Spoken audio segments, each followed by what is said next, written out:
आपका स्वागत है मेरे यूट्यूब चैनल गरिमा हिंदी एजुकेशन में।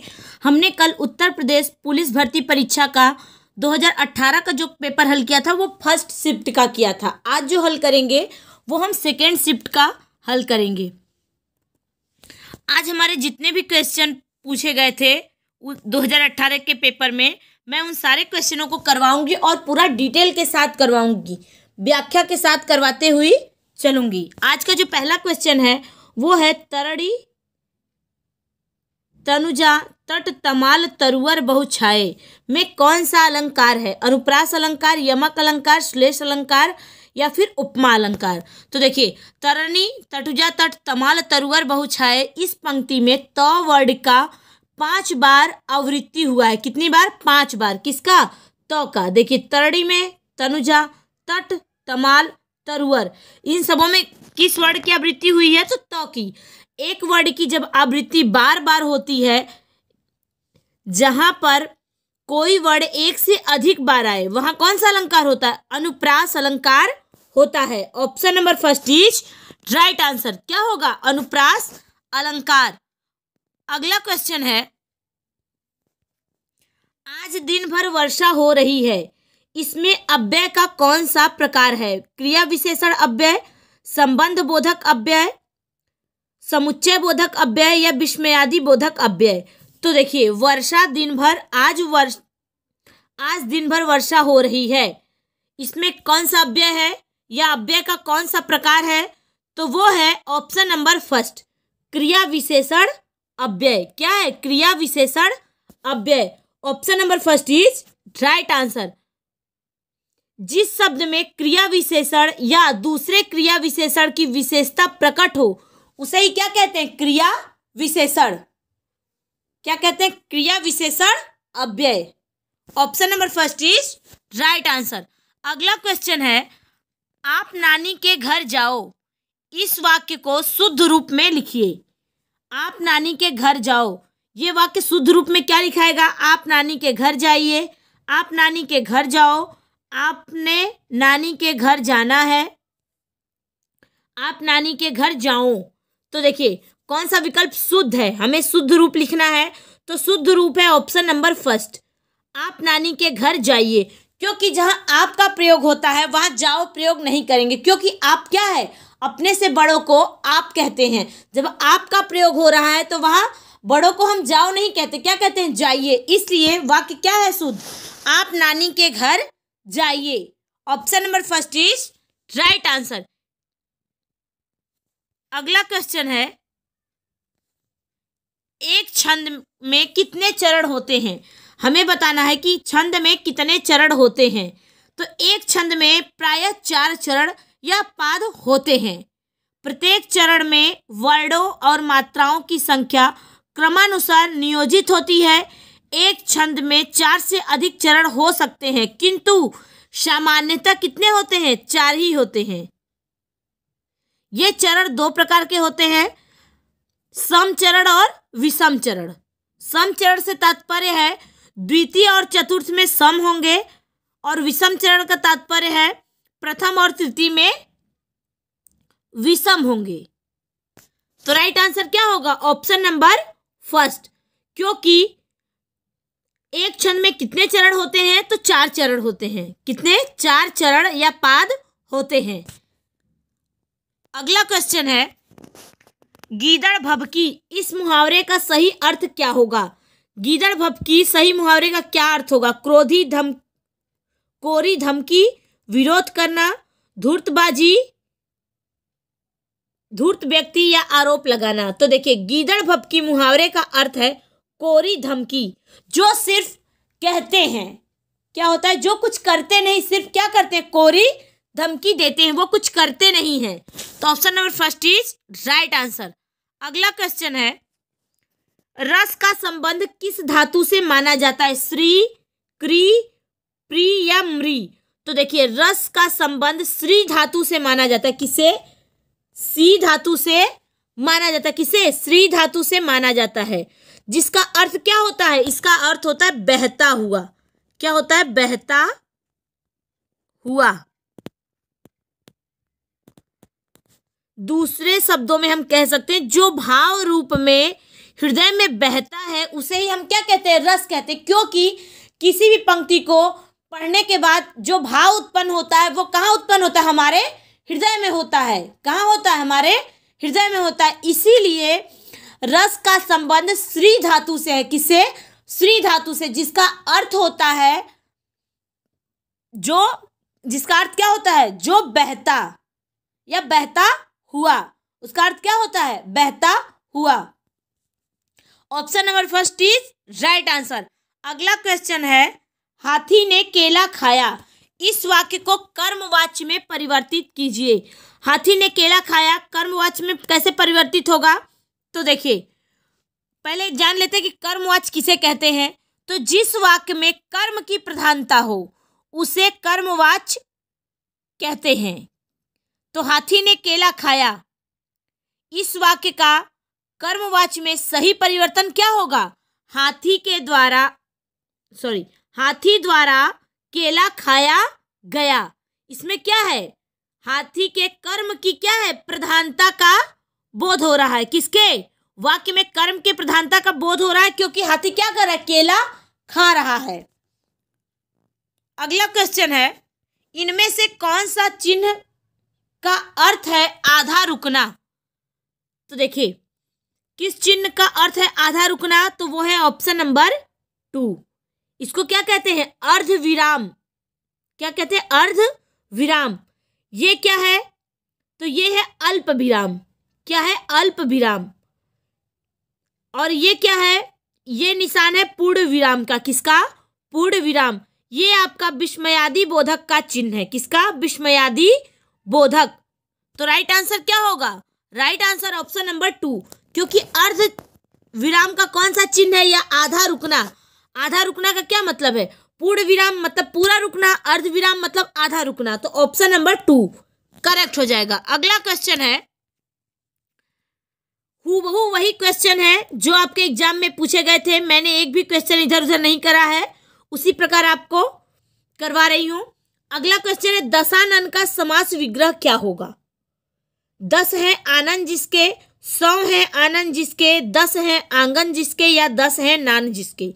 तो देखिए दशानन का समास विग्रह क्या होता है, 10 है आनंद जिसके।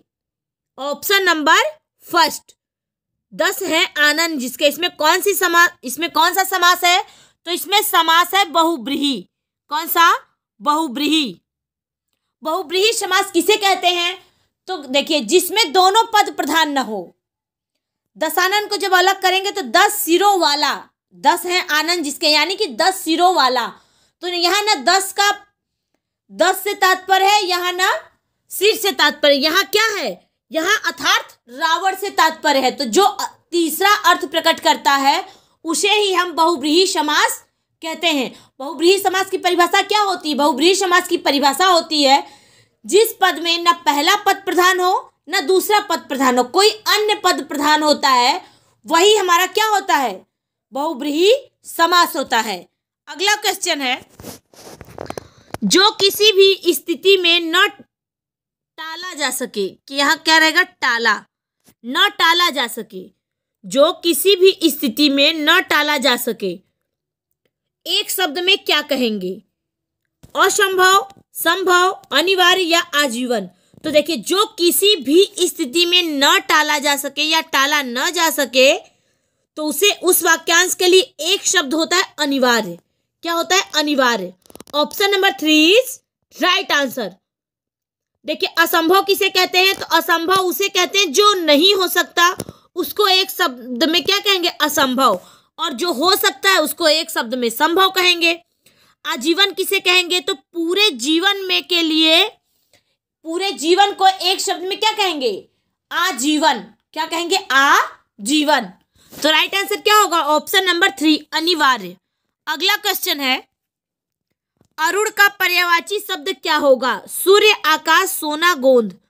तो देखिए अरुण का पर्यायवाची क्या होगा, तो अरुण का पर्यायवाची क्या होता है, तो अरुण का पर्यायवाची या अनेकार्थी शब्द होता है सूर्य। क्या होता है, सूर्य, लाल, सारथी, ये सब किसके पर्यायवाची हैं, तो अरुण के पर्यायवाची हैं भानु, भास्कर, ये सारे पर्यायवाची अरुण के हैं। अगला क्वेश्चन है अधिकरण कारक का विभक्ति चिन्ह क्या होता है? रा रे, से के, हे अरे या मे पर। तो देखिए अधिकरण कारक का विभक्ति चिन्ह जो होता है वो होता है मे पर। क्या होता है? मे पर। संबंध कारक का चिन्ह होता है क्या? रा रे। क्या होता है? रा रे। और करण कारक का विभक्ति क्या होता है? तो वो होता है से और द्वारा, से के द्वारा। ये किसका है? करण कारक का। और संबोधन का क्या होता है? तो हे अरे किसका है? संबोधन का। राइट आंसर क्या होगा? Option number 4। अगला क्वेश्चन है कौन सा पुरुषवाचक सर्वनाम का भेद नहीं है? अन्य पुरुष, मध्यम पुरुष, अति उत्तम पुरुष या उत्तम पुरुष। तो देखिए कौन सा नहीं है पुरुषवाचक सर्वनाम का भेद, कौन सा नहीं है? तो वो है ऑप्शन नंबर 3 अति उत्तम पुरुष। अति उत्तम पुरुष सर्वनाम के भेद, पुरुष सर्वनाम के भेद नहीं है, क्योंकि पुरुष सर्वनाम के 3 भेद होते हैं। कौन कौन से? उत्तम पुरुष, मध्यम पुरुष और अन्य पुरुष। तो राइट आंसर क्या होगा? Option number 3। अगला क्वेश्चन है वह क्रिया जो भूतकाल से शुरू हो और अभी अभी समाप्त हुई हो। वह क्रिया जो भूतकाल से शुरू होकर अभी अभी समाप्त हुई हो उसे क्या कहेंगे? सामान्य भूतकाल, आसन्न भूतकाल, अपूर्ण भूतकाल या पूर्ण भूतकाल। तो देखिए जिस क्रिया की समाप्ति अभी अभी हुई हो उसे क्या कहते हैं? उसे कहते हैं आसन्न भूतकाल। उसे क्या कहते हैं? आसन्न भूतकाल। जैसे मैंने आम खाया, मैं अभी दौड़कर आया हूं, तो ये क्या कार्य क्या है? अभी अभी समाप्त हुआ है। तो इस क्या होगा? आसन्न भूत। सामान्य भूतकाल नहीं होगा, आसन्न भूतकाल। क्योंकि आसन्न भूतकाल जो तुरंत खत्म होता है उसे कहते हैं आसन्न भूतकाल। तो राइट आंसर क्या होगा? Option number 2। अगला क्वेश्चन है अनु ने देखकर निबंध लिखा। अनु ने देखकर निबंध लिखा। वाक्य की संरचना के आधार पर उसका भेद बताइए। कृदंत क्रिया, पूर्वकालिक क्रिया, नाम धातु या संयुक्त क्रिया। तो देखिए अनु ने देखकर निबंध लिखा, यह वाक्य पूर्वकालिक क्रिया का उदाहरण है। Option number 2। पूर्वकालिक क्रिया किसे कहते हैं? तो जब कर्ता एक क्रिया समाप्त कर उसी क्षण दूसरी क्रिया में प्रवृत्त होता है तब पहली क्रिया को क्या कहते हैं? पूर्वकालिक क्रिया। तो देखिए अनु क्या कर रही है? पहले देख रही है। अनु ने देखकर निबंध लिखा तो क्या हो जाएगा? पूर्वकालिक क्रिया। अनु ने देखकर निबंध लिखा तो ये क्या होगा? पूर्वकालिक क्रिया। अगला क्वेश्चन है प्रबंधकर्ता शब्द का स्त्रीलिंग क्या होगा? प्रबंधकारिती, प्रबंधकीन, प्रबंधकर्त्री या प्रबंधकारिती। तो देखिए प्रबंधकर्ता का स्त्रीलिंग क्या होगा? तो प्रबंधकर्त्री। क्या होगा? प्रबंधकर्त्री। Option number 3 right answer. अगर हमसे पूछे नेता शब्द का सही विलोम रूप क्या होगा, तो नेता का विलोम शब्द क्या होता है? नेते, नेतो, नेताओं या नेता। तो देखिए कुछ शब्द एक वचन और बहुवचन दोनों रूप में समान होते हैं, जैसे नेता, पिता, चाचा, दादा। अगर चाचा हमारे पास 10 हैं तो हम चाचाएं नहीं कहेंगे उनको, या चाचाओं नहीं कहेंगे, उन्हें क्या कहेंगे? चाचा ही कहेंगे। जैसे पिता, किसी को 2 पिता हो तो उन्हें पिताएं नहीं या पिता नहीं, उसे क्या कहेंगे? पिता ही कहेंगे।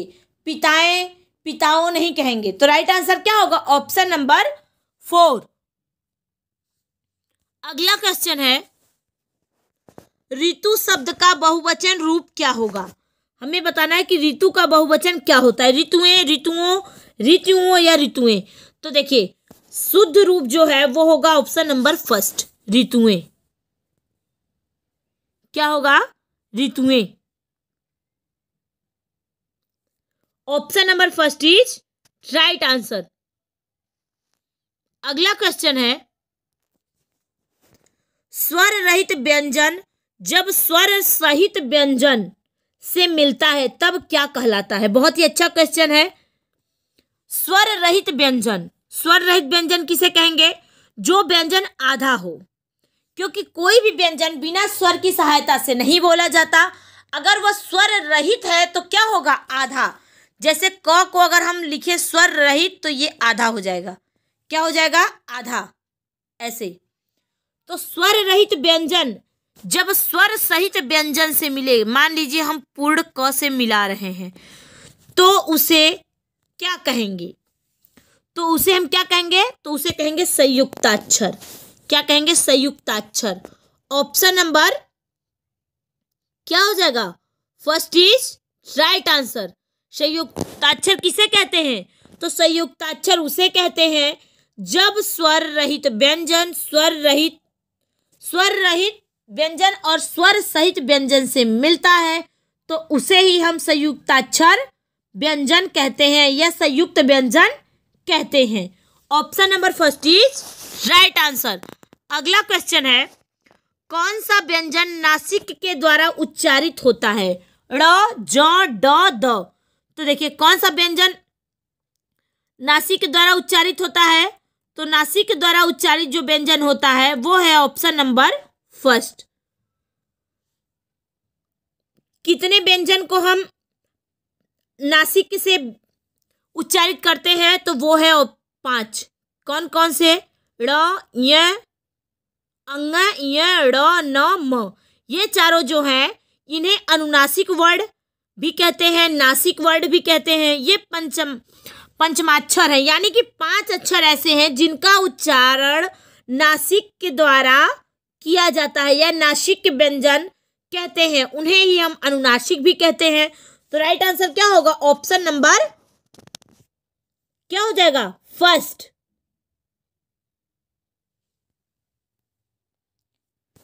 अगर हमसे पूछे कि ज का उच्चारण किससे करते हैं, तो ज का उच्चारण करते हैं तालु से। ड का उच्चारण किससे करते हैं? तो मूर्धा से। द का उच्चारण किससे करते हैं? तो देखिए ज का उच्चारण किससे? तालु। ड का मूर्धा, और ये किससे कहते हैं? तो तालु से। किससे? तालु से। अगला क्वेश्चन है, यह करेला कड़वा है, यह वाक्य विशेषण की किस अवस्था में है? हमें बताना है कि यह करेला कड़वा है, ये वाक्य विशेषण की किस अवस्था में? उत्तरावस्था, मूलावस्था, उत्तमावस्था या अधिकावस्था? तो यह करेला कड़वा है, यह वाक्य विशेषण की मूलावस्था में है। किसे में? मूलावस्था में है। ऑप्शन नंबर क्या हो जाएगा? 2 इज राइट आंसर। मूलावस्था किसे कहते हैं? तो किसी विशेषण के गुण या दोष की तुलना दूसरी वस्तु से नहीं की जाती है, उसे हम क्या कहते हैं? मूलावस्था। क्योंकि करेला कड़वा ही होता है। क्या होता है? करेला कड़वा होता है। Option number 2 is right answer. अगला क्वेश्चन है, तुलसीदास जी द्वारा रचित प्रसिद्ध महाकाव्य का नाम है? रामचंद्रिका, रामचरितमानस, अखरावट या चंद्रसार? तो देखिए रामचंद्रिका किसने लिखा है? तो रामचंद्रिका को केशव दास ने लिखा है। तुलसीदास जी द्वारा प्रसिद्ध महाकाव्य जो है वो है रामचरितमानस। क्या है? Ramcharitmanas. Option number 2 is right answer. अखरावट किसका है? तो ये है मलिक मोहम्मद जायसी की रचना।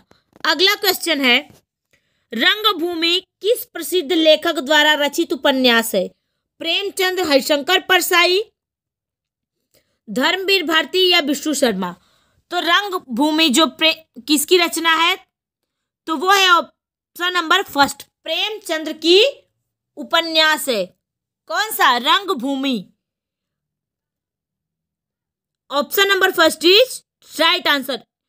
प्रेमचंद ने बहुत सारी रचनाएं लिखी हैं, जैसे सेवा सदन, प्रेम आश्रम, गबन, निर्मला, गोदान, कर्मभूमि, कायाकल्प।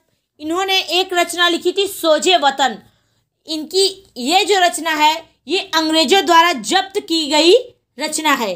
कई बार क्वेश्चन में पूछा जाता है कि कौन सी ऐसी रचना है जो अंग्रेजों द्वारा जब्त कर ली गई थी, तो वो है सोजे वतन। अगला क्वेश्चन है, इनमें से कौन सी जयशंकर प्रसाद की प्रसिद्ध रचना है? हमें बताना है कि जयशंकर प्रसाद की प्रसिद्ध रचना कौन सी है? परिमल, नीरजा, कामायनी या अनामिका? तो देखिए, प्रेमचंद की जो प्रसिद्ध रचना है वो है कामायनी। कौन सी? कामायनी। कामायनी जो रचना है वो प्रेमचंद की क्या है? प्रसिद्ध रचना है। नीरजा किसका है? तो महादेवी वर्मा का। परिमल किसका है? तो यह है सूर्यकांत त्रिपाठी निराला का। अनामिका और परिमल ये दोनों किसका है? तो ये दोनों है सूर्यकांत त्रिपाठी निराला का। जयशंकर प्रसाद ने बहुत सारी रचनाएं लिखी थी, जैसे झरना, आंसू, लहर, प्रेम पथिक, कानन कुसुम, और ये सारी रचनाएं किसकी हैं? तो ये सारी रचनाएं हैं जयशंकर प्रसाद की। अगला क्वेश्चन है, निम्नलिखित में से धर्मात्मा का सही संधि विच्छेद क्या होगा? धर्मा प्लस आत्मा, धर्म प्लस आत्मा, धर्मा प्लस तमा या धर्मा प्लस तमा? तो देखिए, धर्मात्मा का जो सही संधि विच्छेद होगा वो है ऑप्शन नंबर 2, धर्म प्लस आत्मा। धर्मात्मा का संधि विच्छेद क्या होगा? धर्म प्लस आत्मा। इसमें दीर्घ संधि है, दीर्घ स्वर संधि है। कभी कभी हमसे पूछ देता है ये स्वर संधि या व्यंजन संधि है या विसर्ग, तो ये स्वर संधि है। स्वर संधि के अंतर्गत है दीर्घ स्वर संधि। कौन सी? दीर्घ स्वर संधि। Option number 2 is right answer. अगला क्वेश्चन है, निम्नलिखित में से कौशल का सही समान अर्थ वाला शब्द कौन सा है? दक्षता, नीड़, ज्योत्सना या चपल? तो देखिए, दक्षता जो है यही कौशल का सही समान अर्थ देने वाला शब्द है। Option number 1 is right answer. अगला क्वेश्चन है, निम्नलिखित में से अवगुण शब्द का या अवगुण शब्द में कौन सा उपसर्ग है? गुण, अव या ड़? तो देखिए, अवगुण शब्द में कौन सा उपसर्ग है? तो हमें सबसे पहले ये याद करना है कि उपसर्ग लगता कहाँ है, पहले या बाद में? तो देखिए, उपसर्ग हमेशा शब्द के पहले लगता है। कहाँ लगता है? पहले लगता है। प्रत्यय जो है वो शब्द के बाद में जुड़ता है। शब्द के पहले जो जुड़े वो उपसर्ग है और शब्द के जो लास्ट में जुड़े वो क्या है? प्रत्यय। तो देखिए, गुण में अव को जोड़ दिया गया तो क्या हो गया? अवगुण। क्या हो गया? अवगुण। तो राइट आंसर क्या होगा? ऑप्शन नंबर 3, क्योंकि उपसर्ग पूछा है। अगर हमसे पूछता कि प्रत्यय, तो प्रत्यय जो है वो पीछे लगता है। प्रत्यय क्या है? पीछे लगता है। शब्द के पीछे जुड़कर वो अर्थ में क्या करता है? परिवर्तन करता है। उपसर्ग जो है वो शब्द के पहले जुड़कर अर्थ को क्या करता है? पूरा उल्टा कर देता है या पूरा अर्थ ही बदल देता है। जैसे गुण है तो वो क्या है? गुण है। अवगुण क्या हो गया? गुण का विपरीत हो गया। क्या हो गया? विपरीत। तो क्या हो गया? ऑप्शन नंबर 3, क्योंकि हमसे पूछा था कि इसमें कौन सा उपसर्ग है। तो कौन सा उपसर्ग है? अव उपसर्ग है। इसमें देखिए बहुत सारे उपसर्ग से हैं, जैसे अवनत, अवसान, अवशेष। तो क्या हो जाएगा? ऑप्शन नंबर 3 हमारा करेक्ट हो जाएगा। अगला क्वेश्चन है, निम्नलिखित में से ग्राम का तद्भव शब्द कौन सा होगा? ग्राम का तद्भव शब्द क्या होता है? शहर, गांव, सड़क, खेत। तो देखिए, ग्राम का जो तद्भव होता है वो क्या होता है? गांव। क्या होता है? तद्भव। तत्सम जो होता है वो शुद्ध शब्द होता है। वे शब्द जो संस्कृत से बिना परिवर्तन प्रयोग में लाए जाते हैं वो क्या कहलाते हैं? वो हमारे तत्सम होते हैं। और जो शब्द संस्कृत से लेने के बाद परिवर्तित हो जाते हैं उसे हम कहते हैं तद्भव। तद्भव को हम